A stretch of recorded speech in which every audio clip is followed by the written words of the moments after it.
어떤 일에 아주 익숙하여 썩 잘하는 사람을 속되게 소개하는 팟캐스트 공도사.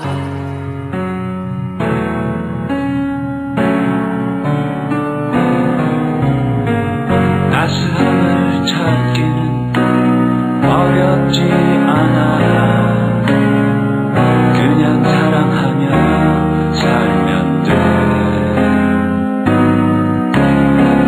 진실을 찾는다면 그건 힘든 일이야. 너무나 찾기 힘든 바로 그거. 정직성 정말 외로운 그 마음 더러운 세상에서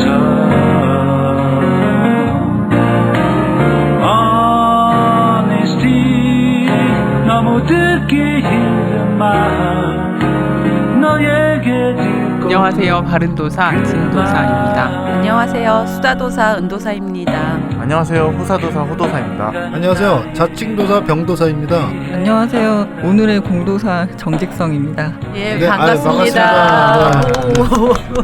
오래 본 느낌이네요. 아유, 이름이 안 잊어버릴 것 같아요. 사람들이 만나면. 네. 그런 이름도 너무 중요하지 않나요? 일단은 좀 이름이 독특하니까 뭐 작업하는 데에 유용한 면이 있죠. 근데 이게 무슨 국제적인 이름이거나 한 건 아니고 어쨌든 의미를 따져서 제가 사용하고 있는 이름이라서 뭐 국내 활동하는 데는 편리한 면이 많이 있고요. 그리고 제가 졸업하고 나서 어느 정도 한참 시간이 몇 년 지난 후에 이제 다시 작업을 해야겠다 마음을 먹은 다음에 이 이름을 쓰기 시작했기 때문에 어떻게 보면 한번 한 장을 정리하고 다시 출발하는데 과거의 어떤 것들을 좀 과거의 인연들을 좀 정리를 하고 새 출발하기에 굉장히 저는 효과적이었다고 생각이 듭니다. 이름을 언제 바꾸셨어요? 그러니까 2004년도에 제가 그때부터 쓰기 시작을 했는데 2004년이요? 예. 그때 박이소 씨의 그 정직성이라는 노래가 예, 그 예. 포럼에이라고 하는 웹진으로 운영될 당시에 포럼에이 웹사이트에 그 링크되어 있었어요. 그래서 그거를 네. 클릭을 하면 이 노래가 나오는 거죠. 그래서 그거를 듣고 되게 공감이 갔는데 박이소 작가님이 약간 목소리가 가늘고 좀 높고 세된 목소리로 이렇게 막 가사 내용이 이제 머니스트를 직역하긴 했지만 뭐 정직성이 듣기 힘든 말이 더러운 세상에서 이런 식으로 직독직한데 묘하게 되게 사회적인 느낌이 나도록 그걸 하셨어요. 그래서 그걸 듣고서는 되게 공감이 갔는데 너무 이게 너무 절망적이지 않나 이런 생각이 들어서 이걸 그냥 이름으로 쓰면 평생 듣는데 이렇게 듣기 힘든 말이라고 하시니 장난을 좀 쳐야겠다 이런 생각이 들어서 정직성이라는 이름을 이제 쓰기 시작을 했습니다. 필명이기도 하고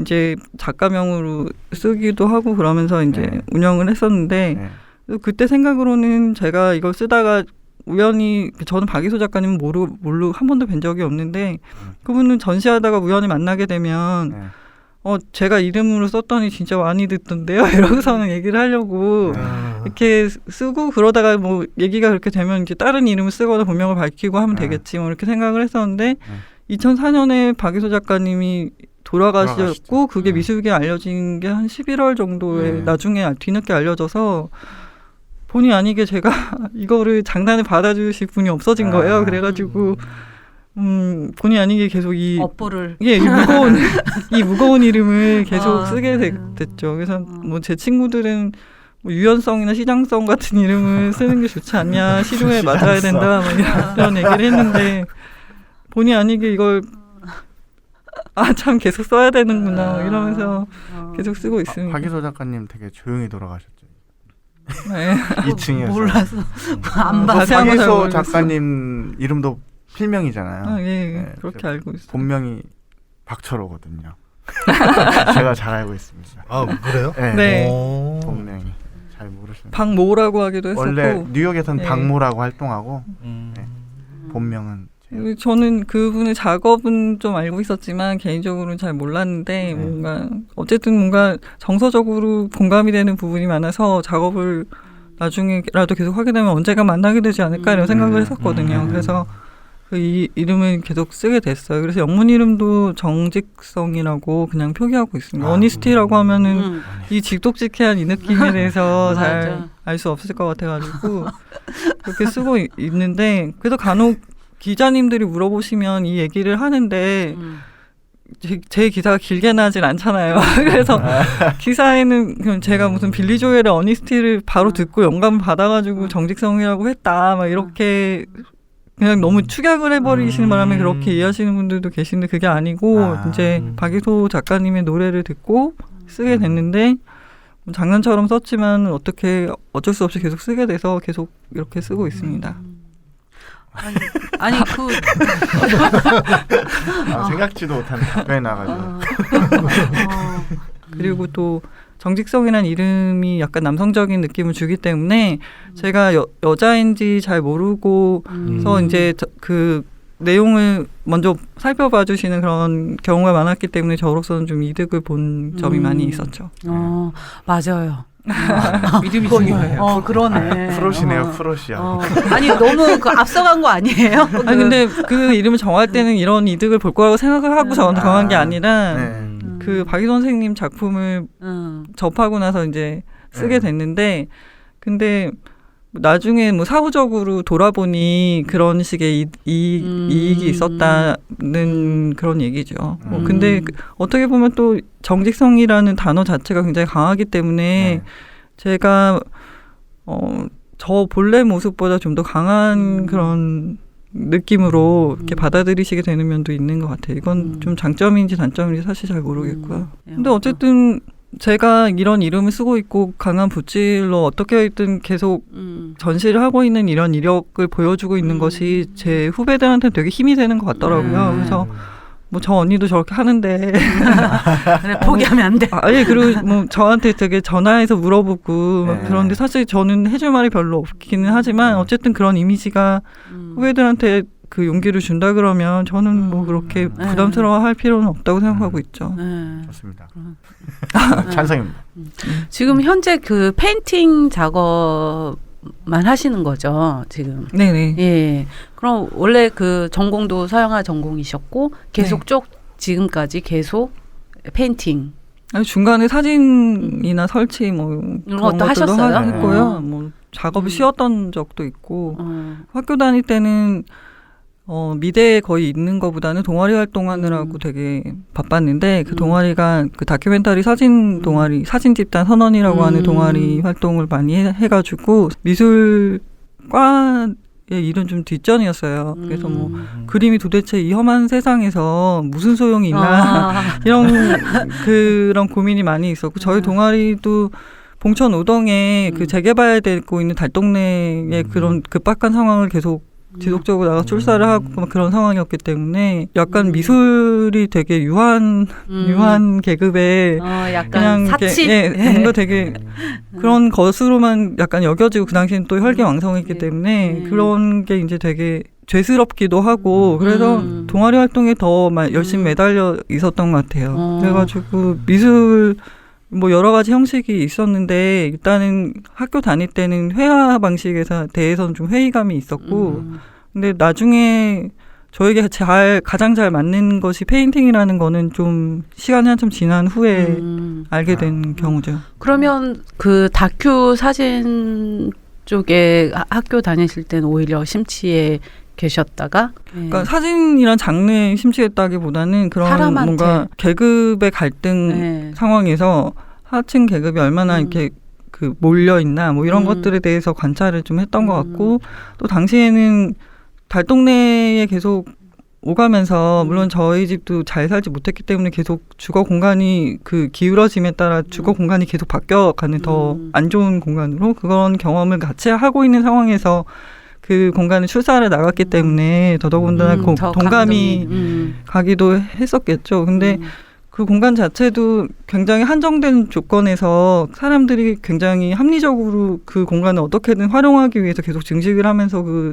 공간을 이렇게 지켜오는 것인데 당시에 대학 다닐 때는 그런 공간 자체에 대해서 그렇게 어떻게 드러내야 될지 사실 잘 몰랐고 그냥 저희 대학 때 대세는 최민식 선생님류의 약간 휴머니티가 강조된 콘트라스트가 강한 네. 그런 빨리빨리 이제 뽑아내는 그런 그 흑백 사진 중심으로 계속 돌아갔었기 때문에 형식에 대해서 크게 고민을 하지 못하고 그걸 하고 있다가 되게 이렇게 답답함을 나중에 느꼈어요. 저는 이 공간의 풍성한 느낌에 대해서 좀 더 담아내고 싶은데, 그리고 이 공간이 되게 좁기 때문에 이 공간 자체에 대해서 사유하려고 그러면 그냥 이 한 가지 시점의 사진이 좀 적합하지 않은 것 같고 뭔가 답답함을 되게 많이 느꼈는데 어떻게 해야 될지는 잘 모르겠고 뭐 그런 시기를 보냈죠, 대학 때는. 그러고 방법을 잘 찾지 못했고 3, 4학년 돼서 이제 다시 과에 돌아와서 졸업은 해야겠고 이제 뭘 그려야 될지 잘 모르겠어가지고 그때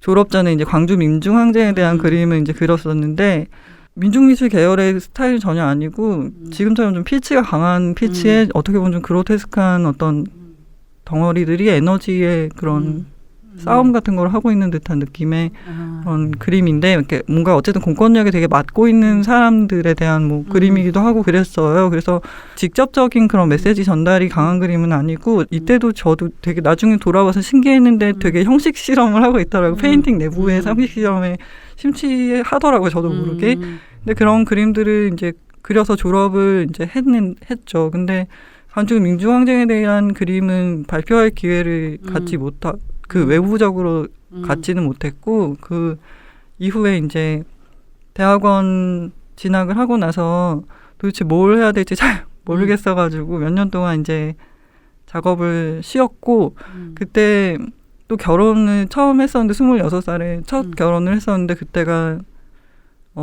결혼 생활이 처음이라 너무 적응을 못하고 작업과 병행을 도저히 할 수가 없더라고요. 그래서 한 3, 4년 정도 그냥 그 아르바이트를 하면서 어떻게 해야 되는지 그런 고민도 하고 그러면서 지내면서 플라잉시티라고 하는 공공미술 하는 팀과 같이 활동을 하면서 그 팀의 시다바리 역할을 열심히 하면서 이제 도대체 이제 이런 식의 도시 환경에 대해서 어떤 방식으로들 표현을 하나 이런 공부는 되게 많이 됐던 것 같아요. 물론 제가 공공미술을 하기에 굉장히 내성적인 성격이라 그 그룹 활동이 잘 맞지는 않았는데 근데 어쨌든 그때 상황주의나 뭐 그 러시아 아방가르드나 남미 개념 미술 뭐 이런 것들을 보면서 정치적으로 어떻게 보면 좀 급진적이라고 하더라도 굉장히 추상적이라거나 다양한 형식의 미술 형식을 가지고 작업을 할 수 있다는 가능성들을 그때 공부를 하면서 많이 깨닫게 됐고, 그게 저는 지금의 회화의 실험에도 굉장히 영향을 주고 있는 것 같아요. 근데 지금까지 말씀하신 내용들이 그림에 담겨 있는 것 같아요.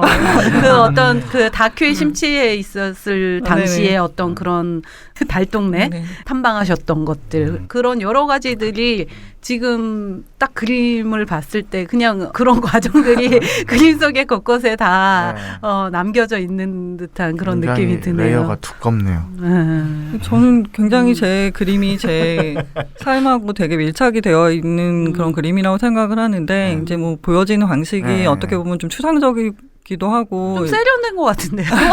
너무 그 내용은 사실은 굉장히 휴머니즘도 강하고 인간애라든가 사회적 구조에 대한 비판 여러 가지들이 어떻게 보면 자파적인 그런 것들이 메시지들이 담겨 있는 거에 비해서 우리가 봤을 때 느껴지는 그 색감이라든가 그런 밀도 여러 가지들은 너무 세련되고 완성도도 높고 막 약간 뭐 모더니즘 초기 작품들이나 뭔가 러시아 아방가르드나 뭐 아까 말씀드린 남미 개념 미술이나 이런 사람들이 어떤 방식으로들 다뤘나 이런 것들을 참조하기도 하고요.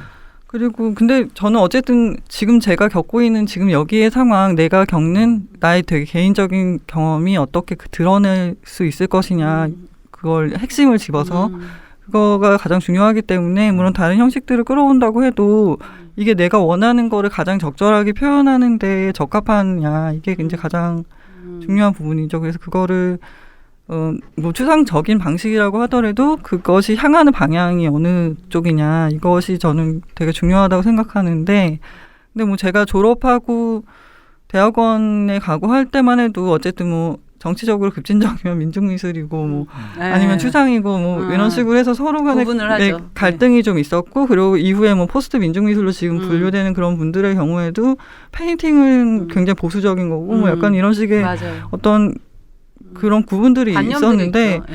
근데 저는 그게 좀 답답하긴 했었고요. 제가 어쨌든 공부를 하면서 그 초기 모더니즘 뭐 미술들을 보면 뭐 예를 들어 페르낭 레제라든지 뭐 그런 작가들 작품을 보면 물론 뭐 형식적인 어떤 입체파라든지 뭐 그런 식의 흐름으로 흘러가는 면이 있지만 중요한 진실 같은 거 뭔가 1차 세계대전 이후에 굉장히 암울한 상황에도 불구하고 갖고 있는 어떤 멘탈 갑의 낙천성 같은 것들이 그냥 그것을 구구절절 서술하지 않아도 그 형식으로 그냥 한눈에 보여지게 그릴 수 있는 어떤 가능성들을 발견을 하면서 저는 지금 우리 사회의 어떤 현실의 어떤 측면을 충분히 다른 형식들로도 표현이 가능한데 너무 이렇게 한정을 지어서 계속 하고 있지 않나. 그리고 단순히 또 추상에 대해서도 우리나라에서는 관념이나 정신적인 부분을 다루는 걸로만 여겨지기 쉬워서 그분들의 형식적인 성취를 너무 무시하는 경향이 있는 것 같은데 한편으로는 어떤 내용을 가지면서도 그 형식에서 그들이 선취했던 부분들에 대해서 다시 생각해 볼 필요는 있다고 생각하거든요. 저는 어쨌든 그림은 형식으로 이야기할 수밖에 없는 부분이기 때문에 아무리 어떤 메시지를 갖고 있다고 해도 그림 자체의 질은 좀 다른 차원의 얘기일 수밖에 없기 때문에 그런 여러 가지 미술사의 성과들이 있는데도 불구하고 그거를 연결짓지 않고 그냥 계속 겉돌고 있는 게 좀 되게 답답하게 느껴졌어요.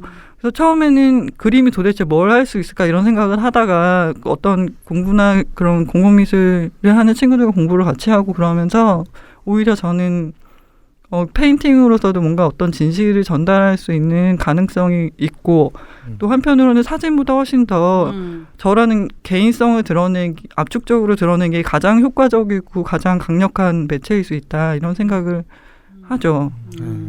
그래서 페인팅이 저는 가장 저한테 잘 맞는 매체라고 생각하고 있습니다. 작품마다 좀 차이가 있을 텐데 네. 이제 이거는 완성이 됐다. 붓을 놓는 순간이 자기 기준이 있어요? 제가 하고 싶은 얘기가 다 표현이 됐을 다 때? 표현됐을 때? 네. 근데 군더더기가 없을 때. 그때 저는 뭔가 더 물론 시간이 없기 때문에 애들도 키워야 되고 해서 뭐 테크닉적으로 뭔가 계속 더 자랑할 수는 없는 상황이기도 하지만 뭔가 그림에서 내가 원하지 않는데 그냥 막 이렇게 들어있는 거를 잘 좋아하지 않는 것 같아요. 그래서 뭐 오히려 막 너무 이렇게 물성이 강조된다거나 아니면은 뭔가 어떤 화면 자체의 구성 자체가 중요하게 여겨진다거나 그런 거를 원치 않고 약간 균형 잡힌. 그러니까 제가 원하는 게 정확히 전달이 되는 그림이면 완성이 됐다고 생각을 하는 거죠. 그래서 그림 물론 저도 무의식적으로 그림에서의 어떤 조화나 이런 거를 염두에 두겠지만 조화 자체가 관심이 있는 게 아니고 제가 직관적으로 느끼는 거를 정확히 드러냈느냐 이게 이제 가장 핵심인 것 같고요. 그래서 이거 자꾸 뭔가 설명을 하기 어려운데 만약에 뭐 다른 분들도 다 어떤 존재를 느끼겠지만 잘 볼 수 없는 것들 뭐 예를 들어 자석이 2개가 있는데 사이에 뭔가 힘이 있는데 알지만 이걸 느낄 수가 없잖아요. 근데 여기다가 종이를 대고 찰가루를 뿌리면 이게 딱 보이잖아요. 뭐 그런 식의 그림을 그리고 싶은 거예요. 저는 이제 당연히 이렇게 존재를 하지만 군더더기가 너무 많아서 사람들이 잘 인식을 못하는 부분을 딱 추려서 그 핵심을 딱 보여주거나 아니면 뭔가 알지만 보이지 않는 거를 그냥 딱 드러내 버리거나 뭔가 그런 식의 역할을 하기에 페인팅이 가장 그러니까 제가 보는 걸 정확하게 그릴 수 있으니까 그래서 가장 잘 맞는 것이지 않나 가장 정확하고 뭐 그런 식으로 접근하고 있죠. 아니 그림이 아까 전에 말씀하셨던 것처럼 뭔가 이렇게 구분짓기를 좋아하잖아. 이거는 뭐 민중미술이야. 이거는 추상이야. 이거는 구상이야. 막 이런 것들이 정말 너무 좀 어느 순간 막 그냥 나는 그림을 그린 건데 왜 자꾸 쟤네들은 나를 자꾸 어딘가에 자꾸 넣으려고 하지? 막 이런 불만도 막 많을 것 같아요. 왜냐하면 그림을 보니까 있죠. 그냥 그림 하나를 그냥 따로따로 봤을 때는 이건 약간 구상이네. 이렇게 집들을 이렇게 막 했네. 어떤 거 이거는 선우의 어떤 조합으로 약간 추상화네 라고 얘기할 수 있겠지만 근데 이제 전체를 이렇게 펼쳐서 이렇게 쫙 보니까 뭔가 추상이라고 하기도 그렇고 좀 구상이라고 하기도 좀 저도 되게 적절한 단어를 못 찾아서 그냥 제 그림에서 추상과 구상은 별 의미가 없다 이런 식으로 말씀을 드리기는 하는데 어쨌든 그렇게 질문을 구분을 짓고 싶어 하시는 분들의 경우에는 어쨌든 저를 이해하고 싶은 거잖아요. 어쨌든 뭐 알아볼 수 있는 대상이 있으면 좋겠고 막 그런 식의 접근이기 때문에 그거에 대해서 막 너무 싫다 이런 건 아니지만 어쨌든 막 정체를 밝히라고 하시면 되게 난감하긴 하죠. 그래서 저는 뭐 책을 읽다 보니까 윤난지 선생님이 추상 미술에 대해서 정리하실 때 맥락적 추상이라는 단어를 쓰신 적이 있었는데 저도 뭐 설명을 하기 위한 단어라 그러면은 되게 어떤 현실의 맥락이 중요한 그런 것들이 반영된 뭐 추상의 형태라고 얘기를 드릴 수는 있겠지만 근데 저는 제 그림이 완전히 추상이다라고 하기에는 그냥 추상적이다 정도의 수준이 아닐까 싶어서 적절한 단어를 좀 저도 찾아서 뭔가 명명을 해야 되지 않을까 뭐 이런 생각은 들어요. 단어를 하나 개발하셔야 돼요. 이런 류의 뭔가 애매모함은 이런 그러니까 지금까지는 그냥 맥락적 추상이다라는 정도로 설명을 하고 많은 분들이 그냥 뭐 그런가 보다 그렇게 이해는 하고 계시죠. 맥락적 추상적이다. 근데 뭐 저는 저번에 공사장 추상이나 최근에 뭐 매화 작품이나 녹조나 전에 연립주택이나 사실 대상을 어느 정도까지 알아볼 수 있는 단서를 넣느냐의 강도의 차이가 좀 있을 수는 있지만 사실 저는 그림 화면을 대하는 태도는 크게 달라진 게 없다고 생각이 들거든요. 뭔가 핵심적인 요소를 추출해서 그리고 화면에서도 뭐 색의 그런 채도를 역전을 시켜가지고 공간감을 어떻게 비트느냐 같은 것들을 강도를 조절한다든지 물감의 뭐 그 점도를 조절한다든지 뭐 그런 식의 강도를 계속 맞추고 있을 뿐인데도 불구하고 뭐 어떤 분들은 제가 마치 뭐 구상에서 추상을 향하는 막 이런 사이클로 샥 가다가 갑자기 매화가 웬 말이냐 뭐 이런 말씀을 하시기도 하고 그러시는데 그냥 소재를 다 떠나서 그림의 면만만 보시면은 사실 크게 뭐 그렇게 극적인 변화가 있는 것 같진 않아요. 또 하나 제가 궁금한 게 이제 그림 지금 이야기를 계속 하다 보니까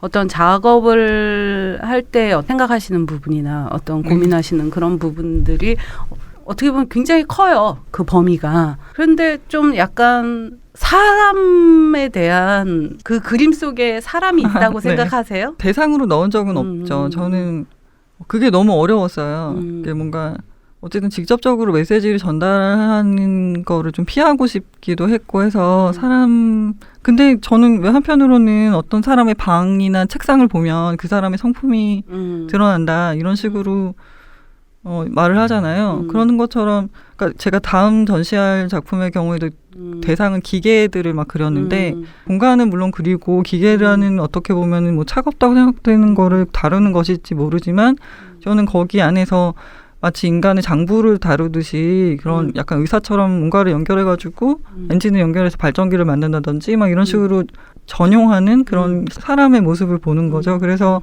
다음 전시 제목이 한글 제목은 기계지만 영문 제목은 더 메카닉해서 기계공이에요. 저는 물론 공간을 다루지만 거기에 속하는 사람들, 그 사람들의 계급 뭐 이런 것들 계급에 따라 경험하게 되는 공간 경험이 매우 다르다고 생각하거든요. 그래서 그 사람하고 연결이 되지 않을 수 없다고 저는 생각을 하죠. 근데 직접적으로 그 사람의 스토리를 제가 구구절절히 담는 것은 좀 회화적인 실험하고 제가 추구하는 회화적인 실험하고 잘 맞아떨어지지 않았기 때문에 좀 어려웠고 그래서 앞으로는 다루게 될지도 모른다고 생각은 하지만 뭐 어쨌든 해결하고 죽어야겠죠. 뭐 인간을 다루는 문제를. 근데 아직까지는 좀 쉽게 다루지 못했던 것 같아요. 사람 자체를 그리는 것에 대해서는. 최근에 녹색풀이라는 작업 전시 하셨잖아요. 네. 그 녹조를 그리셨잖아요. 네. 녹색 물감을 해서. 그 유머. 네. 풀이 잡초의 풀이기도 하고 풀이기도 하죠. 수영장의 고인물 막 이런 식의 느낌의 풀이기도 해서 제가 제 작업장에 잡초에 대한 것과 더불어서 그 녹조에 대한 그런 그림을 이제 같이 그렸죠. 저는 그게 너무 재밌었어요. 유머가 있으니까. 거기다가 또 액자가 굉장히 이태리 앤틱 액자들을 어디서 그렇게 모으셨는지. 아니 그럼 그 그림 액자만 모으신 거예요? 아니면 그 그림까지 같이 모으신 거예요? 액자의 그림이 딸려온 경우가 딸려오는 거죠. 있었어요. 네, 옛날 예, 유화들이나 예, 예. 그 위에 종종- 덧칠을 하셔가지고 예, 한 점을 제가 덧칠을 해서 전시를 했고요. 네. 몇 점은 그냥 이제 너무 자연 소재가 아니고 막 이렇게 다른 소재였을 때 말 막 이런 게 있었거든요. 그래서 그런 경우는 이제 네. 덧칠해서 하진 못했지만 네. 마침 제가 녹조를 그렸는데 뭐 83년도 그림이 하나 딸려왔는데 네. 거기에 되게 맑은 물이 있는 풍경이 있더라고요. 네. 그래서 거기에 제가 녹조를 추가해서 이제 그렸죠. 이게 동양화의 경우에는 그림이 돌아가면서 받은 사람이 그림에 더 추가하고 자기 사인을 더 추가하고 하는 경우 네. 있잖아요. 네. 그래서 그 형식을 생각하면서 저도 그 그림의 일부에 지금에 해당하는 그런 터치를 추가하고 제 이름을 뒤에 넣는 식으로 추가하기도 했죠. 근데 처음에는 액자가 먼저 저한테 와가지고 그거에 네. 맞는 거를 그리려다 보니 녹조를 그리게 된 그런 경우입니다. 사찰 당했을 거예요. 아니 근데 그게 제가 작년에 아기 낳고 키우느라 너무 바빴기 때문에 전시를 개인전을 못했어요. 네. 원래는 겨울꽃이라고 해서 매화를 이번에 이제 어떻게 보면은 출산 컴백 전시, 셋째 출산 컴백 전시여가지고 좀 여성 작가가 꽃을 다루는데 나도 꽃 다루는데 꽃이 아니게 해보겠다 뭐 이런 결심으로 네, 매화를 그리는데 네. 시기적으로 마침 촛불 집회가 되게 있고 해서 네. 촛불 집회를 밤에 피는 꽃 그리고 매화가 어떤 한 혹한기를 지나고 가장 먼저 피어나는 어떤 희망의 상징이기도 하고 해서 그거를 적용해서 그 전에도 제가 매화를 한 2014년에 그려본 적이 있긴 했고 해서 뭔가 잘 맞아떨어지는 소재인 것 같아가지고 그걸 그렸는데 그때 이제 녹조를 같이 전시를 하고 싶었었어요. 네. 근데 이제 개인전 하는 곳이 이제 장소가 부산이기도 하고 그리고 이제 약간 불편하셨던 것 같고 어쨌든 거기에서 전시를 같이 하고 싶었는데 약간의 디스플레이상의 문제로 물론 이제 명목상으로 이렇게 말씀하셨겠지만 뭔가 예민하셨다고 생각은 들어요. 예민하실 수 있겠죠. 그쵸, 어쨌든 그쵸. 그래가지고 그 그림 녹조 그림만 따로 이제 빠지게 됐는데 마침 서울의 그 부암동의 자아미술관이라고 하는 미술관에서 그 전시를 하고 싶다고 말씀하셔가지고 마침 또 비 오는 그 녹조가 찬 거라는 7월에 전시를 할 수 있게 돼서 빈 시간을 약간 이렇게 조절해가지고 할 수 있게 돼가지고 전시를 할 수 있게 됐습니다. 그래서 저도 되게 우여곡절 많게 전시를 하게 됐는데요. 근데 녹색 풀의 경우에는 액자가 먼저 제가 뭐 자개장 이런 거 좋아해가지고 네. 그런 건 좀 수집을 하는 면이 있었어요. 자개장 워낙 버리기도 하고 그러고 또 청아 백작 조선 말기 백자 중에 되게 재미있는 드로잉 같은 것들이 그려져 있는 백자가 있는데 값은 상대적으로 굉장히 저렴하고 그래가지고 제가 그건 어떻게 보면 드로잉의 가치에 비해서 가격이 너무 싸니까 그거는 막 갖고 싶어서 물색에서 찾다 보니까 그 업장이 없이 트럭을 갖고 지방을 다니시면서 그 물건을 떼오시는 낙가마 골동상 분과 전문 용어 많이 나와서 예, 그런- 시다바리 낙가마 죄송합니다. 고운 말을 써야 되는데 좋습니다. 친근해. 정직한데요? 정직해요. 친근감이 있어. 정말 정직합니다. 아니 그게 아니 그러면 안 되는데 고운 말을 써야 되는데 참 죄송합니다. 근데 네. 그래서 그 사장님이 이제 계속 가끔 그 항아리를 저에게 이제 이건 어떠냐 이런 식으로 문자를 보내주시곤 하시던 사장님이 네. 굉장히 화려한 금박 이태리 액자를 저에게 생겼다며. 그러니까 근데 저는 화가니까 뭔가 이거를 쓸 수 있지 않겠냐 이런 식으로 해서 저에게 이제 떠넘기고 가신 거예요.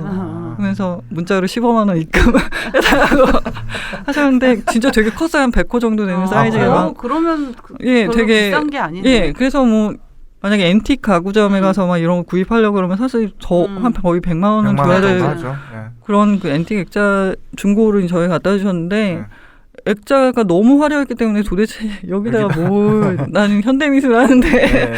막 이런 식으로 생각하다 보니까 되게 좀 난감한 그런 상황이어서 한쪽 벽에 계속 세워놨었어요. 그러다가 근데 한편으로는 또 제가 그렇게 액자를 소화할 수 없다고 생각하는 것 자체가 좀 저도 자신을 규정하는 게 아닐까 이런 생각을 하다가 도전 정신이야. 그러다가 그러면 그려보자. 근데 도대체 뭘 그릴 수 있을까 이런 생각을 하다 보니까 금방 액자하면 떠오르는 게 무슨 루브르 박물관의 막 그런 고전적인 그림들과 더불어서 특히 풍경화, 뭐 낭만적인 풍경화 뭐 이런 것들이 잘 어울릴 것 같더라고요. 초상 아니면 근데 인물은 제가 자신 없고 뭔가 좀 해결하고 돌아가시니까. 예, 좀 추후의 과제를 네. 약간 밀어놓고 네. 있고요. 그래서 그거를 자연에 대한 걸 이제 그려야 되겠구나 이렇게 생각을 했는데 제가 계속 그 무렵에 계속 뉴스를 보면 나오는 게 창궐하는 녹조 녹조에 대한 건 계속 많이 보고 있었거든요. 네. 근데 녹조 뉴스를 볼 때마다 이건 정말 자연이 보여주는 모노크롬이다 이런 생각을 했었어요. 그러니까 되게 우리나라에서는 모노크롬이 굉장히 뭐 관념적인 정신적인 뭐 그런 걸 추구하는 것처럼 여겨지지만 녹조는 그 자체로 그냥 이렇게 뭔가 되게 괴로운 모노크롬을 보여주고 있는 게 아닐까 이런 생각을 하고 있었던 터라서 그럼 내가 자연을 그린다 그러면 저거를 그릴 수밖에 없겠다 이런 생각을 하게 됐었고 또 한편으로는 제가 40여 회의 그런 이사 끝에 최근에 작업실을 은행 빚을 엄청 져가지고 지었는데 그게 이제 옆에 되게 잡초가 되게 많이 자라요. 그래서 네. 그 따뜻한 계절이 되면 막 미친 듯이 잡초를 뽑아야지 안 그러면은 그러니까 시간을 딱 정해놓고 뽑지 않으면 계속해서 이게 네. 계속 자라나는 그런 엄청난 생명력을 보여주더라고요. 네.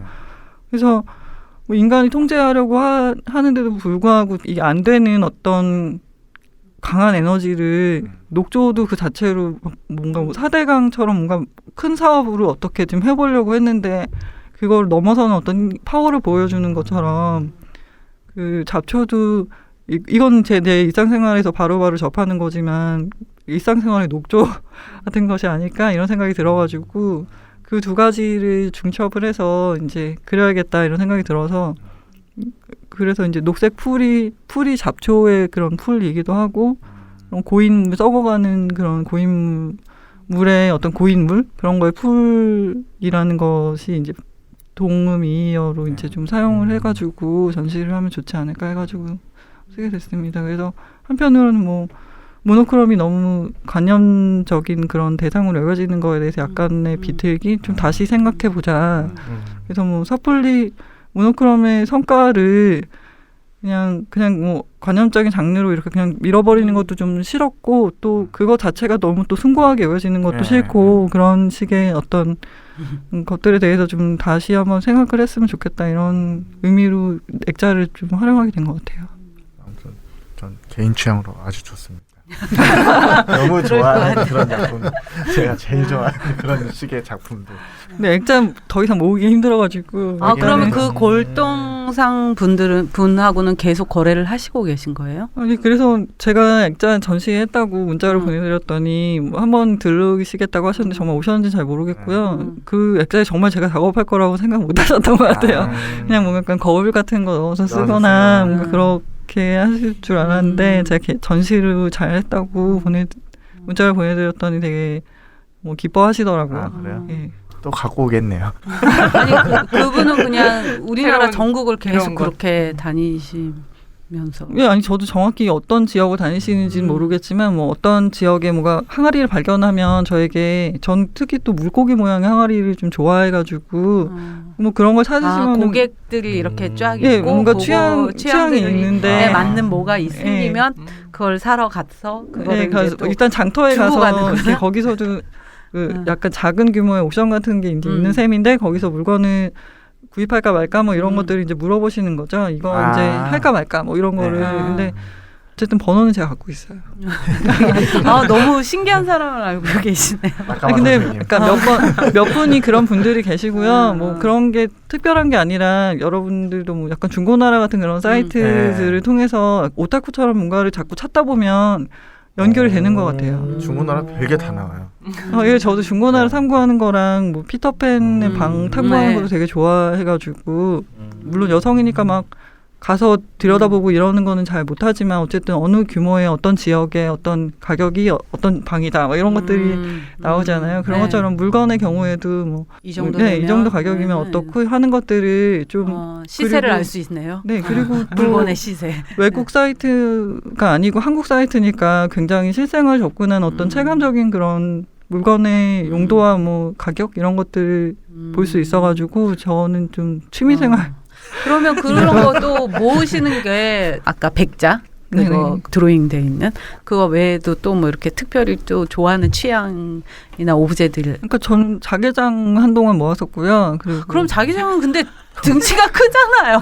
위에만 창고가 문만 필요하잖아요. 모으시는 거죠? 문만. 아니요 그냥 자개장 쓰고 있어요 제가. 아, 진짜요? 그런 거 네. 그냥 주워오는 경우가 대부분이었고 뭐 소품의 경우는 약간 돈을 조금 들이고 사오는 경우도 있었는데 어쨌든 그런 와중에 리서치를 많이 하게 되고 그런 물건에 관심 있는 사람들은 또 나름의 그런 그 갈래들이 생기잖아요. 그런 와중에 이제 그 골동상 분을 만나게 됐죠. 아, 근데 저도 자개장이 뭐 대단히 막 수공적으로 되게 자개 많이 붙어 있고 막 이런 종류의 자개장을 좋아한다기보다는 그냥 뭐 적절한 정도의 여백이 있는 정말 진짜 흔히 볼 수 있는 그런 자개장을 가지고 있는 거거든요. 근데 그런 식의 그냥 일상생활 속에 숨어 있었던 어떤 그냥 평범한 공예적인 부분인데 굉장히 아름답더라고요. 굳이 뭐 부를 과시하는 게 아닌데도 그래서 그런 물건들이 아름답구나 이런 생각을 하게 돼서 그런 물건들은 이제 애착을 가지고 모으는 편입니다. 집에 다 자개장 하나씩 있지 않아요? 아니 얼마 전에 병도사님 이사하면서 아, 자기 이사해서 문갑하고 뭐 다 싹다 버리신다고 버리고 그래서 제가 나 자기 이거 이쁜데 내가 문갑 갖겠다고 그랬더니 이런 걸 갖냐면서 버리셨어요? 네. 버렸어요. 아, 버렸어요? 응. 아 그럼 저 주시지. 물건바 다 지난 다음에 내가 아니, 가져간다 그랬는데도 저희- 그거 뭐 하러 가져? 저희도 어렸을 때 자개장 거의 쓰잖아요. 자개장 그렇죠. 진짜 할머니. 그 제가 딱 누우면 그 자개장 서랍에 사슴하고 저하고 눈이 딱 마주쳐요. 잘 때 그 사슴을 보면서 맨날 잤거든요. 저도 지금 자개장에 큰 거북이가 손잡이에 네. 달려 있는데 네. 걔를 보면 되게 마음이 따뜻해지고 그 부자가 거기서도 이런 거 또 아니에요? 보는 오래 애만 살 것 봐. 같고. 보면은 보는 애만 봐요. 예, 이상하게 눈이 마주쳐요. 눈이 마주. 그거 보면서 잠들었던 기억이 나네요. 근데 뭐 자개장을 쓰면 옷에 약간의 자개장 냄새가 좀 배는 게 있어가지고 네, 뭐 맞아요. 예민하신 분들은 좀 싫어하실 수도 특유의 냄새가 있고 있죠. 또 쓰던 걸 물려 쓰는 거에 대해서 좀 예민하신 분들이 있을 수 있어요. 그래서 그건 저는 개인 차이 그냥 취향 차이라고 생각은 하는데 저는 그냥 예쁘니까 좀 그런 것들 좋아하는 편이죠. 한 맨날 번밖에 못 밤늦게 녹음을 하다가 갑자기 낮에 하다 보니 네. 갑자기 이성이 잘 안 돌아오고 있어요. 네. 네. 제가 아무튼, 밤에 네. 움직일 수가 없어가지고 그러니까 아기가 아직 막내가 어려워. 제일 어려가지고 주중 낮 시간밖에 사회 활동을 못 해갖고요. 아니 그런데 그렇게 활동 많이 하셨다면 정말 대단한. 아니 막상 들여다보면 쉬었던 기간도 있고 제가 막 작업 중심으로 사는 스타일은 아니어가지고 공백이 조금씩 있어요. 아기는 그럼 애가 3명이 있고요. 어. 큰애가 5학년, 둘째가 3학년, 막내가 지금 3살. 그러네 손이 많이 갈 때네요. 진짜. 죄송합니다. 아유. 그간에 쉴 수밖에 그래요. 없는 상황. 아유 터울이- 대단하십니다. 터울이 있구나. 지금 이 시점에 아이 셋을 낳는다는 건 인류의 진짜 공헌한 사람. 아니, 본의 아니게 계획했던 건 아니고요. 아니 그 인구가 유지되려면 셋을 낳아야 인구가 유지된다고 네. 그러더라고요.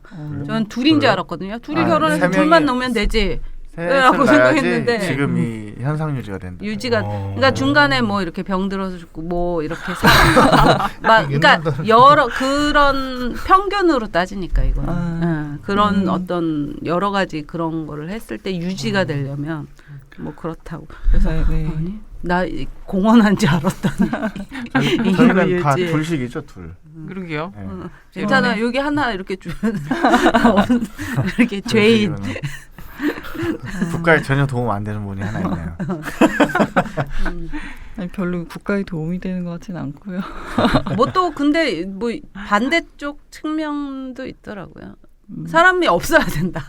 예, 뭐 이렇게 애들끼리 네. 많이 나와서 자꾸 뭐 인구- 인구수를 늘리는 게 어. 도움이 될까. 저도 아기 낳는 걸 그렇게 좋아하는 스타일은 아니었는데 좋아하는 스타일은 없을 것 같아요. 그러니까 있구나. 그러니까 처음부터 왜 아기를 좋아하는 사람들이 있잖아요. 근데 네, 저는 맞아요. 아기를 낳았을 때 과연 내가 모성 애가 있나 막 이런 생각이 들 정도로 좀 잘 모르겠는데 네. 이렇게 키우다 보니까 좀 뭐 책임감 같은 것 때문에 좀 의리 같은 게 있지만 막 아기를 낳았을 때 첫눈에 보고 막 내 새끼라는 게 막 이런 느낌이 그러니까, 그거 든다는 저랑 게 좀 좀 비슷한 실감이 것 안 나더라고요. 그래요? 그래서 좀 그래서 모성애에 대한 그런 환상이 환상, 준 네. 저한테는 적용이 안 되는 케이스가 아닐까 이런 생각을 하긴 했죠. 보통 그러면 나 그런 거 있다고 생각. 나도 약간 그런 만들어진 경도사님은 뭐 거기 할 얘기 없어. 아니 왜 경험치가 없잖아. 에이 뭐 이거는- 경험한 아니야, 사람만 아니야. 느끼는 건 이거는 아니에요. 달라. 예, 그건 듣고 저도 거의 간접적으로 관심이 없었는데 더 많은 걸 깨달을 수 있어요. 저는 의외로 낳고 나서 좀 더 부성애라 할까 그런 게 생기던데. 안 상일 아니, 거야. 이렇게 부정을 하세요. 근데 뭐 지금 제가 셋을 다 스트레이트로 보고 있는 상황은 아니고 네. 큰애와 둘째는 애기 아빠, 그러니까 제가 이혼을 해서 큰애 둘은 네. 애기 아빠들이 애기 아빠들? 아빠가 키우고 있고 제가 이제 막내는 제가 이제 돌보지만 어린이집과 함께 키우고 있어가지고 네네. 막내만 이제 거의 전담이 되는 거고 큰애 둘째는 주말이랑 방학 때 계속 이제 와서 맞다. 지내고 있는 시기여서 아이 셋을 통으로 키우는 엄마들보다는 시간 관리를 제가 좀 더 능동적으로 할 수 있는 여건이긴 한데요. 네. 막내가 생겨가지고 결혼할 생각이 없었는데 네. 그래도 아기를 저도 혼자 낳고 싶었거든요. 근데 다산 콜센터에 전화해보고 막 법적인 그런 디테일을 알아봤는데 아직까지는 좀 애가 이제 애가 초등학교 갈 무렵에 부모를 이렇게 약간 공개해야 되는 뭐 그런 상황이 되면 좀 복잡해지더라고요. 법적으로 아직까지는 일반적인 4인 가족 외에 다른 시스템에 대해서 익숙하지 않기 때문에 그게 좀 많이 걱정이 돼가지고 출산 하루 전에 혼인신고를 하고 그렇게 결혼 생활을 또 하게 됐는데 사실 적성이 되게 안 맞아요. 그래서 저는 결혼 생활도 좀 적성 검사를 하고 결혼할지 말지 결정해야 된다. 뭐 이런 생각을 하고 있죠. 정말 진보적이시네요. 저는 네. 적성이 너무 결혼 생활이 안 맞는 것 같아요. 그냥 특히 한국 사회에서 더 그런 것 같기도 하고 좀 많이 힘들었어요. 한국 사회에서의 결혼 생활이 안 맞으시는 거 아닐까요? 그럴 수도 있어요. 그러니까 외국 생활에서 안 해봐서 모르겠는데 그리고 저는 이제 전 결혼이 뭐 얘기가 이러가지. 다 잘라주세요. 괜찮아요. 괜찮아요. 그냥 편안하게 그냥. 네. 전 결혼에 그 남편도 작가였는데 물론 저도 작가고 그 사람도 작가면 좀 이렇게 갑자기 욱하는 평등한 그런 관계가 될 수 있을 줄 알았는데 전혀 그렇지 않더라고요. 네. 그래서 뭐 예를 들면 제가 베를린에 굉장히 심한 경쟁을 뚫고 그 레지던시 프로그램에 이제 참여를 하게 됐는데 열받네. 아니 근데 그 시기에 그 남편도 파리에서 전시가 있어가지고 전시를 같이 가게 되는 상황이었는데 그럼 너무 좋은 거 아닌가요? 아니, 너무 잘 된 너무 잘 됐어요. 파리와 네. 베를린. 근데 가깝고. 네, 근데 시댁에서 제가 그 추석 명절을 하지 않고 외국에 가는 상황을 되게 못마땅하게 못마땅하게 하시는 거예요. 근데 이해합니다. 우리 그러니까 은도사님도 같은 상황인데 남편도 약간 되게 비슷한 조건으로 외국에 나갔다 와야 되는 상황인데 저는 죄인이 되는 거예요. 그래가지고 출국 전날에 벌초하는 데 가서 무릎 꿇고 2시간 혼나고. 진짜로요? 예. 아니 저 알겠습니다. 저 너무 아니 그쪽 그냥 큰 며느리였을 뿐이에요. 저는 근데 그러니까 저도 또 큰 며느리시군요. 그래서 거기서 그 2시간을 눈콧물 지난 8년간 저에게 서운했던 일들을 정말 진짜 다시 생각하면 열받는데. 그러네. 듣기만 해도 좀 황당하네. 하여튼 그러니까 막장 에피소드를 다 드러내고 그냥 단지 내 작가인데 저는 내가 갑자기 왜 이러지? 그러면 이런 어떤 굉장히 좀 힘든 결혼 생활과 막 지금 또 사실은 이렇게 혼자서 아이를 키우면서 이렇게 자립하기도 되게 쉬운 사회가 아니잖아요, 저희 나라가. 그쵸. 예. 이런 어려운 사회, 이런 환경 안에서 이렇게 생활하시고 이렇게 근데 보니까 너무 활동도 많이 하시고 정말 너무 대단하다 막 이런 생각이 들었는데 그러니까 정신치료의 일환이지 않았을까 제 작업이. 저는 한편으로는 그러니까 막 작업 지상주의자가 아니거든요. 그냥 균형 잡히게 살고 싶을 뿐이에요. 근데 상황이 저를 너무 극단적으로 보니까 그냥 왜 이러지? 잠깐 네. 목소리 톤이 아니, 이건 좀 아닌 것 괜찮습니다. 같은데요. 하여튼 그래서 아이 얘기가 먼저 나오는 바람에 얘기가 이렇게 흘러갔는데 아이를 어쨌든 저는 제 손으로 양육을 하고 싶었는데 하여튼 뭐 많은 소송의 기간 끝에 이렇게 결론이 났죠. 물 한 모금 드세요. 죄송합니다. 괜찮습니다. 예. 어쨌든 면접 교섭권을 제가 단단하게 해놨기 때문에 별 문제 없이 지내고 있고요. 그래도 양육권은 원래 저에게 있었는데 그 돈이 너무 없어가지고. 네, 그 경제적인 거가 되게 크더라고요. 양육권에. 네. 저도 되게 깜짝 놀랐어요. 그럼. 준비하고 계셨어요? 아니지만 이제는 주변에 그러신 분들이 있어가지고 그냥 들었는데. 그래서 한국의 법이 너무 저는 네. 여성에게 비우호적이고 맞아요. 특히 맞아요. 저처럼 어떻게 보면 비정규직인데 물론 애 아빠도 작가긴 했지만 저보다 경제력이 좋긴 했지만 어쨌든 이런 비정규직 그 여성이고 그 가정에 대한 기여도를 돈으로 환산해서 증명하기 어려운 경우에 너무 이렇게 그 보호해주지 않는다 그런 생각을 하고 있고 그리고 한국의 현실이 너무 여성 작가한테 너무 이렇게 불리한. 너무 그 기울어진 그런 상태라는 걸 알고 있습니다. 어제 우리 토크에 같이 오셨으면 스트레스 해소 좀 하고 가셨을 텐데. 그래서 아이들에 대해서도 저는 막 뭐 육아를 하는 거에 대해서 막 너무 불평등하다 이런 생각보다도 그냥 자연스럽게 자기 생긴 대로 살면서 살 수 있는 데 충분히 그런 것들이 그냥 되게 역할 분담. 그걸로 다 덮여가지고 이렇게 상황이 억울하게 흘러갈 수가 있나 뭐 그런 한이 좀 있죠. 너무 이해가 갈 것 같아요. 네, 그리고 작업을 저도 나름대로 열심히 해서 성과를 내고 전시를 하는데 전혀 특히 남편과 가족들에게 그게 자랑스럽지 않은 그런 상황이 되고 남편을 서포트 해줘야만 그쵸. 되는 그런 게 당연한 것처럼 되는 게 아니 저도 서포트를 했어요 몇 년 동안. 근데 그게 그냥 단지 저는 제 논문을 쓰고 전시를 시작하겠다는 그런 걸 입장을 밝히고 나서부터 모든 문제가 시작이 되더라고요. 그래서 이건 너무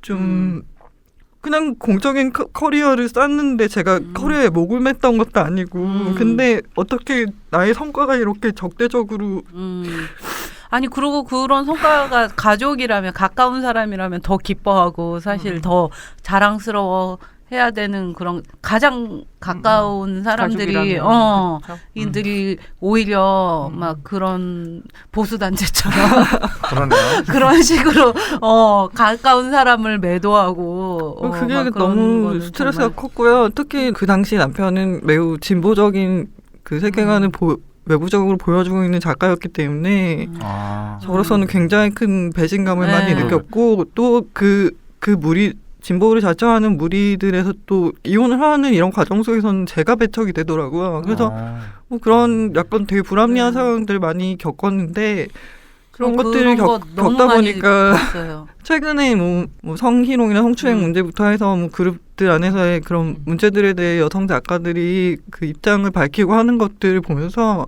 저는 약간 나이대가 더 있었지만 정말 깊이 공감을 하고 그런 부분들에 대해서 정말 적어도 저처럼 뭔가 공적인 싸움으로 막 이렇게 더 된 그런 상황이 아닌 사소한 부분에서라도 좀 조심할 수 있는 계기가 됐으면 좋겠다 이런 생각이 들더라고요.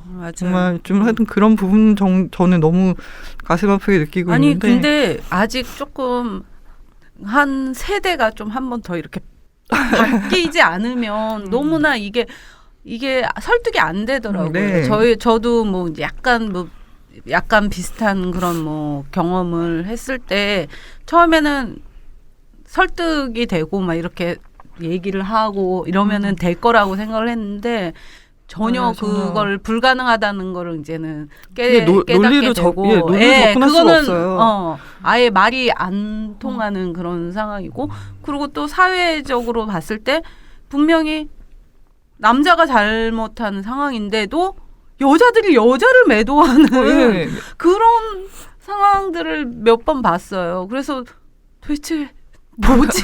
그래서 여자의 적은 여자인가 막 할머니들 막 이렇게 나이 드신 분들은 무조건 남성이 우월하고 남성을 중심으로 이렇게 돼야 되는 남성이라기보단 자기 아들이겠죠. 뭐 어쨌든 근데 뭐 그러니까 저는 진보를 자처하는 그룹 안에서도 만약에 뭐 리더가 남성이고 그 남성이 문제를 일으켰을 때 이제 만약에 다른 구성원들의 경우에 자신에게 이득을 주는 상황 사람이 이제 남성이고 뭔가 그것에 대해서 피해자라고 하는 사람이 약자고 이럴 경우에 그 옛날의 경우 지금은 좀 모르겠어요. 다들 조심하고 다시 생각해 볼 수 있는 계기가 됐을지 모르겠지만 옛날에는 그럴 경우에 그냥 피해자를 배제하는 식으로 많이 정리가 됐던 것 같고 저도 큰 그런 갈래에서는 그런 비슷한 경험이었다고 생각을 하고 있어요. 그래서 하여튼 저는 그 문제가 제 인생에서 가장 큰 경험이었는데. 근데요, 그거 다 지나갈 거고요. 제가 그 과정을 다 겪었던 분의 얘기를 듣자면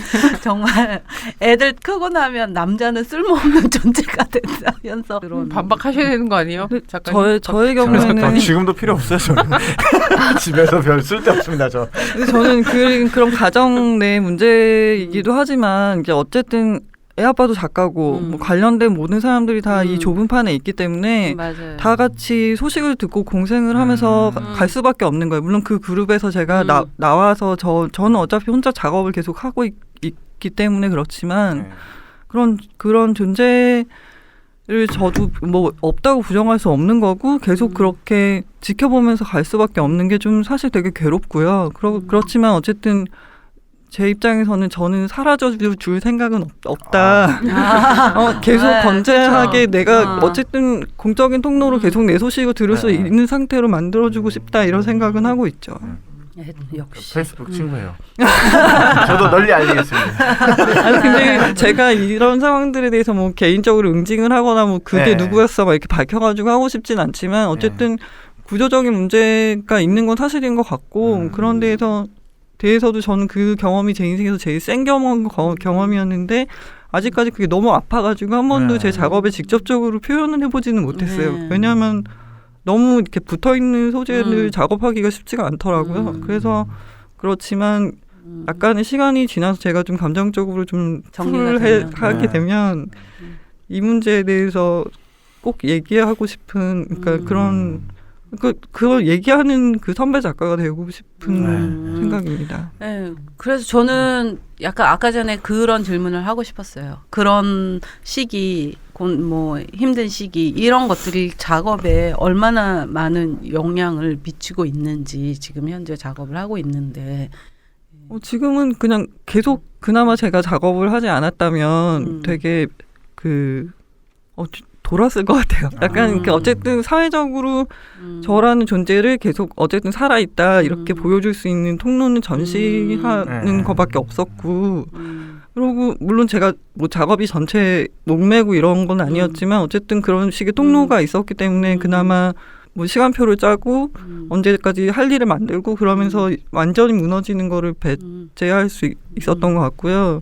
그리고 뭐 학력도 제가 뭐 석사 박사 했지만 그냥 이력서만 보면 되게 뭐 엘리트 코스 밟았네 뭐 이렇게 생각할 수도 있지만 사실은 막 인생이 너무 무너지려고 할 때 되게 시간표가 필요했거든요. 근데 친구가 박사과정에 그 지원을 하더라고요. 그래서 친구랑 같이 시간표가 있는 곳에 가야겠다 이런 생각으로 가게 되고 그래서 저는 되게 목표 지향적인 그런 사람은 아니었는데 본의 아니게 그렇게 버티다 보니까 그런 이력사항이 되더라고요. 그런 어떤 개인사를 모르는 상태에서 이력이나 작품들, 전시 경력, 막 여러 가지 이런 정보들로만 이렇게 봤을 때 또 성함도 정식성 뭔가 이렇게 이분은 굉장히 뭔가 떡 부러지고 뭔가 이렇게 하면 하고 막 이렇게 확실한 자신감에 넘치는 뭔가 그런 느낌이 좀 있었어요. 아니, 저는 굉장히 내성적인 사람이고요.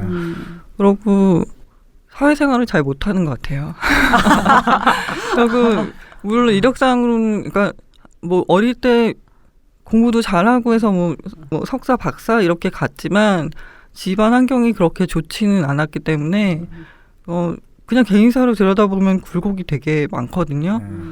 근데 하여튼 그냥 공부한 이력 때문에 그렇게 보여지는 건데 저는 그 이력이 그 사람에 대해서 많은 부분을 얘기해 줄 수 없다고 생각합니다. 그래서 그냥 그러니까 네, 공부를 맞아요. 잘하는 뇌만 네. 발달한 사람이 될 수도 있겠지만 근데 사는 그 삶은 굉장히 다양한 특이를 갖고 있고 저는 제가 작업을 지금 하고 있는 그런 여러 가지 테마들의 그런 제 굴곡들이 다 영향을 미치고 있다고 생각하거든요. 그래서 그 개인사들은 사실은 뭐 공과사를 구분하는 입장에서는 제가 이렇게 뭐 어떻게 보면 개인사랑 제 작업이 이렇게 밀착되어 있는 것에 대해서 좀 이해를 못 하실 수도 있겠지만 근데 저는 저같이 살아온 사람이라면 되게 밀착이 될 수밖에 없지 않나 이런 생각을 하게 됩니다. 갑자기 그 어제 심혜정 작가님이 그분 과거에 10년 전 작업을 봤어요. 그때 당시에 이제는 그 아이를 둘을 키우는 가사 노동을 피할 수 없는 그런 입장과 그리고 늦게 미술을 시작해서 이제 열심히 이제 막 시작하는 미술을 막 시작해서 활동하는 그런 어떤 시점에서의 어떤 본인은 남편은 그냥 회사를 가면 되는데 나는 내가 하고 싶은 일을 하기 위해서는 이 기본적인 집안 일들을 다 하고 나갈 수밖에 없는 이 나의 상황들 이런 거를 퍼포먼스로 작업을 했더라고요. 그런 식으로 그 선생님 그 같은 경우는 어떤 본인이 정말 이렇게 불합리하고 막 이런 것들에 대해서 굉장히 겉으로 표현을 많이 하세요. 작업으로 그냥 직접적으로 아예 좀 가감 없이 그런 것들을 작업으로 이렇게 표현을 하시고 이러면서 해소를 많이 하시더라고요. 작업으로.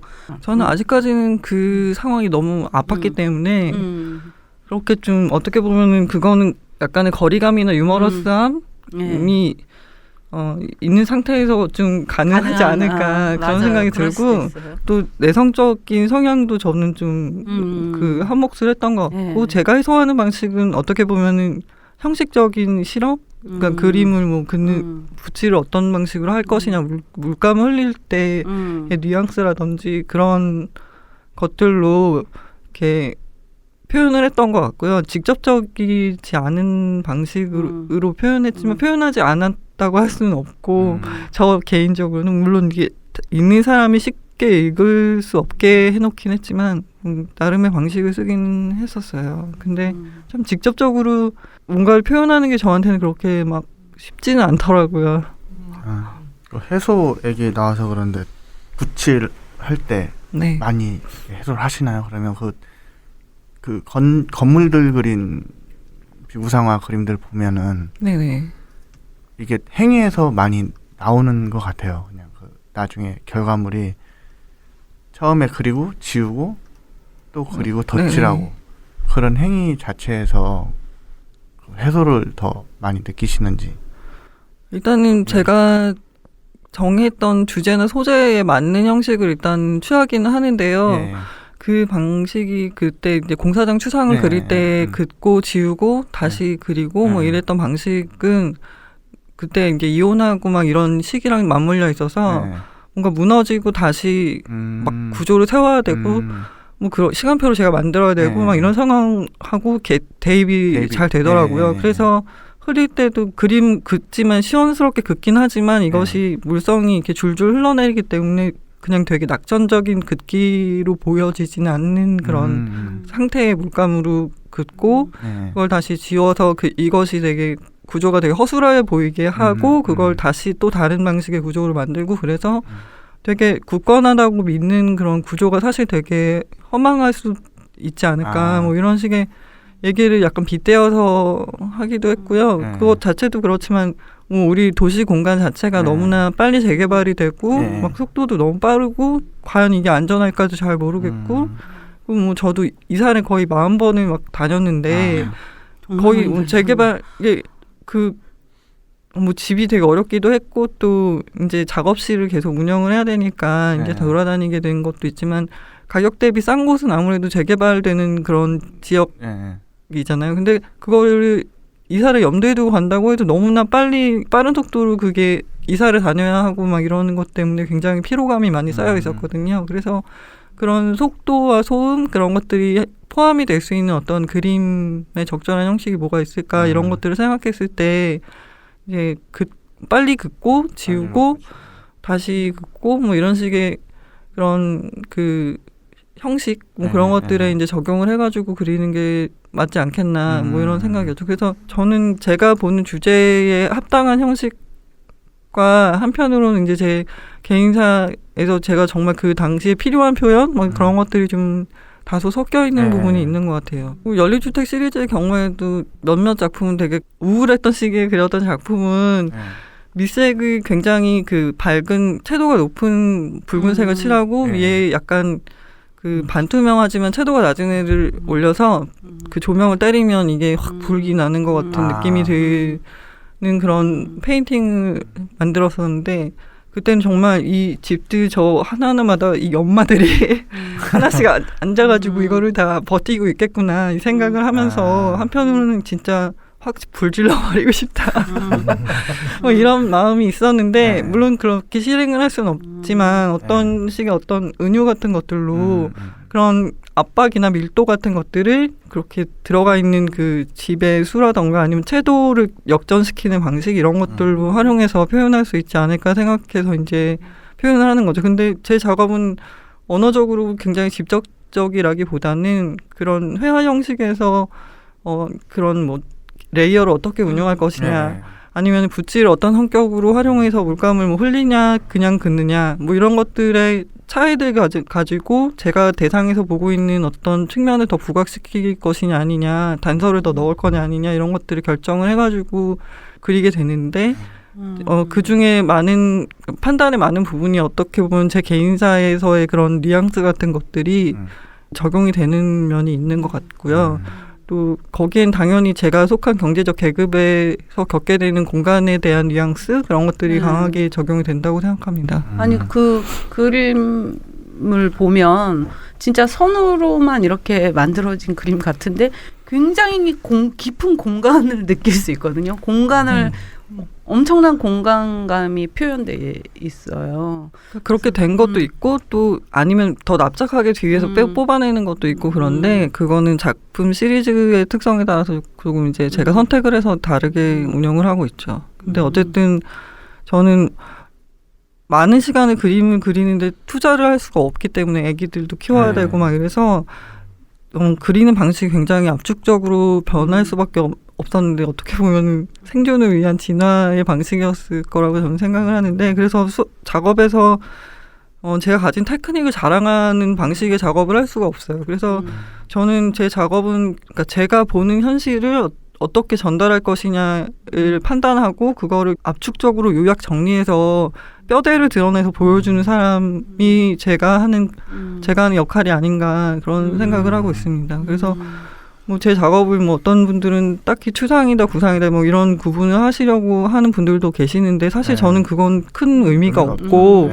대상에서 제가 어떤 부분을 보고 그거를 뼈를 드러내느냐 그 부분들에 대해서 좀 제 그림의 형식이나 이런 부분들에서 방점을 찍는 부분들을 좀 살펴보시면 사실 그렇게 어려운 그림들이 아니에요. 그래서 요약 정리하는 어떤 사람? 아니 근데 그 그림의 것 어떤 그런 터치나 여러 가지 이런 레이어 쌓이고 막 이런 색감 이런 걸 보면 뭔가 이 안에 무슨 핵폭탄이 들어있지 않나 약간 그런 뭐 뭔가 열정과 욕망 같은 것들이 이 안에 잔뜩 있는 거를 그런 게 그냥 느껴져요. 그 딱 보면 이 사람은 굉장히 고요하고 평안한 사람은 아니다라는 게 그림에서 그냥 느껴지는 것 같아요. 그냥 저는 그런 여성으로서의 그런 당했던 불합리함이나 아니면은 뭐 집이 잘 살지 못했기 때문에 겪게 됐던 어떤 불평등이나 뭐 여러 그런 계급적인 특성에 대한 생각을 계속 하고 있고 그거를 드러내기 위해서 작업을 하고 있긴 하지만 근데 뭐 제 개인적인 어떤 뭐 성적인 욕망을 드러낸다거나 뭔가 그런 식의 표출에 있어서는 저도 억압이 많은 사람이라고 생각을 하고 있고요. 그래서 어떤 측면에서는 되게 후련하다고 느끼는 분들도 계시겠지만 또 어떤 측면에서는 저도 상당히 그 억압되어 있는 부분이 있는 것은 이제 저도 알고 있는 부분이고 그 부분에 대해서는 저도 아직 어떻게 다뤄야 할지는 잘 모르겠지만 뭐 성적인 부분이나 똥피 뭐 가학적인 거 막 이런 것들에 대해서는 사실 저도 뭐 그렇게 뭐 시원스럽게 뭘 다뤄본다거나 할 엄두가 안 나는 부분이기는 해요. 그리고 뭐 제가 이름이 정직성이라고 해서 이제 더 네, 아마 맞아요. 그리고 네. 제가 여자인지 모르는 네. 분들도 계시더라고요. 네. 간혹 저한테 전화하셔서 정직성을 바꿔달라 뭐 하시는 분도 계시고 아니면 몇 년 동안 제 전시를 계속 보셨던 분이시라는데 저한테 오시더니 너무 놀라시면서 계속 저한테 이제 전시할 때마다 안부 문자를 보내시는 어떤 분이 계셨는데 뭐 정직성 형님 뭐 이런 식으로 보내셔서 저는 그냥 별 대꾸를 하진 않았어요. 뭐 내성적이고 해서 뭐 잘 모르는 분한테 뭘 하긴 그랬는데 그분이 제 전시 오픈에 찾아오셨는데 되게 당황을 하시더라고요. 그러니까 당황했겠네. 그분 생각으로는 제가 중년의 그런 남성 작가분 되게 노련한 뭐 그런 사람일 거라고 생각하셨는데 그게 아니라 어떻게 보면 좀 새파랗게 그 당시는 제가 한 10년 전이니까 새파랗게 어린 그 여자가 앉아 있으니까 되게 당황하신 것 같더라고요. 근데 꼭 그분뿐만이 아니라 뭐 몇몇 분들은 제 필치가 굉장히 남성적이지 네, 않냐 이런 맞아요. 식으로 말씀하시는 분들도 계시는데 저는 한국 사회에서 여성으로 아줌마로 살아보라고 말하고 싶죠. 이 밀도를 겪는다는 것이 그렇게 쉽게 어떤 남성적인 필치, 여성적인 필치로 나눌 수 있는 부분이 아니고 제가 보기에는 저는 한국의 아줌마스러운 필치로 그리고 있다. 그러니까 그래서 이렇게 말하고 싶죠. 그게 이제 고정관념인 거죠. 이 한국 네. 사회에 여성 작가는 뭔가 이런 섬세하고 부드럽고 막 디테일하고 약간 그런 느낌일 것이다라고 이제 그 사회가 만들어 놓은 거에 그냥 적용을 바로 시켜버리는 그러기 쉬운 네. 그런 이름이기도 했던 것 같고요.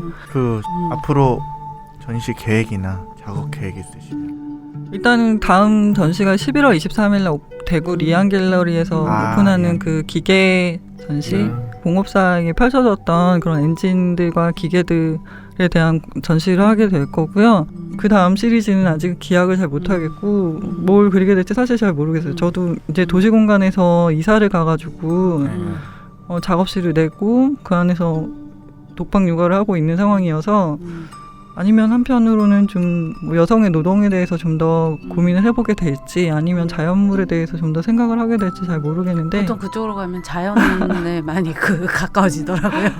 근데 뭐 어쨌든 저는 제 상황에 가장 근접해 있는 어떤 관심사로부터 출발을 해왔고 또 그럴 것이기 때문에 그거를 그리겠죠. 뭐가 될지는 아직 정확히 모르겠어요. 아무튼 전시 아주 잘 많은 사람들의 관심을 받고 이루어졌으면 좋겠습니다. 네, 감사합니다. 어쨌든 그래서, 저는 뭐 별로 그렇게 상업적인 작가는 아니어서 작품이 어떻게 받아들여질지는 잘 모르겠어요. 네. 뭐 아무튼 육아하면서 이 여성 작가로서 꿋꿋이 살아가시는 모습 저희 응원하겠습니다. 화이팅! 감사합니다. 감사합니다. 네, 고맙습니다. 바로 그거